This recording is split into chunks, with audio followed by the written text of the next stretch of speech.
యోనా విషయంలో కరెక్ట్గా అయితే చేశాడు దేవుడు. నా యోనాను తిరిగి తీసుకురావాలి, తిరిగి తన ఏర్పాట్లో మళ్ళీ ప్రవేశపెట్టాలి. ఏం చేశాడు యోనాను? యోనా ప్రయాణిస్తున్న ఓడ మీదకి తుఫాన్ వచ్చింది. దాని తోడి ప్రయాణికులు గుర్తించారు, ఇది ఎవరో ఒక వ్యక్తి వల్ల వచ్చిందని చెప్పేసి.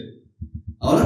మనుషులు గుర్తించిన తర్వాత మనుషులు ఏం చేశారు? చీట్లు వేసి అది యోనా పేరు మీద రాగానే యోనాతో మాట్లాడి యోనా సమ్మతితోనే తీసుకెళ్లి సముద్రంలో పడేశారు. ఆ సముద్రంలో యోనాకు చేప మింగింది. అది ఎంత పెద్ద చేప! మనిషిని తన కడుపులో దాచిపెట్టుకున్న చేప. హల్లెలూయా! దేవుని స్వాధీనంలో సమస్తం ఉన్నది. గుర్తుంచుకోండి, ఈ భూమి మీద మనుషులకు శత్రువులుగా పనిచేసే వాళ్ళు కూడా దేవుని స్వాధీనంలో ఉన్నారు.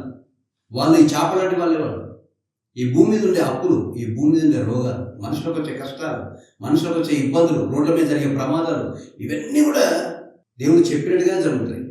అంటే భూమి మీద జరిగే ప్రతి యాక్సిడెంట్, ప్రతి రోగం దేవుడు చెప్తేనే వచ్చిందని కాదు నేను చెప్పేది. అవి మనుషుల యొక్క కర్మఫలాల వలన పుట్టినవి, వాటి వల్ల వస్తున్నాయి. ఓకే, అది సపరేట్ టాపిక్. అది తనకు వ్యతిరేకంగా పారిపోతున్న వ్యక్తిని తిరిగి తీసుకురావడానికి దేవుడు కనుక వాడుకోవాలనుకుంటే వీటిలో దేనైనా వాడుకోగలడని చెప్తున్నాను. అది నేను చెప్తున్నాను. ఇక్కడ ఎవరిని వాడుకున్నాడు? యోనాను తిరిగి తీసుకురావడానికి. అది తిమింగలం అంతకంటే పెద్దదో మరి పెద్ద చేపను వాడుకున్నాడు దేవుడు. ఆ చేప కడుపులోకి ఎప్పుడైతే యోనా వెళ్ళాడో అక్కడి నుండి ప్రార్థన చేశాడు. చూడండి, యోనా గ్రంథం నేను ఒక 2 వచనాలు చదువుతాను, తర్వాత యాక్చువల్గా 9-10 వచనాలు ఉంటుంది ఆ ప్రార్థన. యోనా గ్రంథము 2వ అధ్యాయం 2వ వచనం చదువుతున్నాను. నేను ఉపద్రవంలో ఉండి యెహోవాకు మనవి చేయగా ఆయన నాకు ప్రత్యుత్తరం ఇచ్చాడు. తనకు వ్యతిరేకంగా పారిపోతున్న వ్యక్తి తిరిగి ఆయన సన్నిధిలో కూర్చొని మోకరించి మనవి చేయగానే యెహోవా ఏం చేశాడంట? ప్రత్యుత్తరం ఇచ్చాడట. ఈ మాట ఎవరు చెప్తున్నాడు? మళ్ళీ సాక్షాత్ యోనానే చెప్తున్నాడు. ఆయన నాకు ప్రత్యుత్తరం ఇచ్చాను. అవునా? పాతాళ గర్భంలో నుండి నేను కేకలు వేయగా నీవు నా ప్రార్థనను అంగీకరించి ఉన్నావు. హల్లెలూయా! అవునా?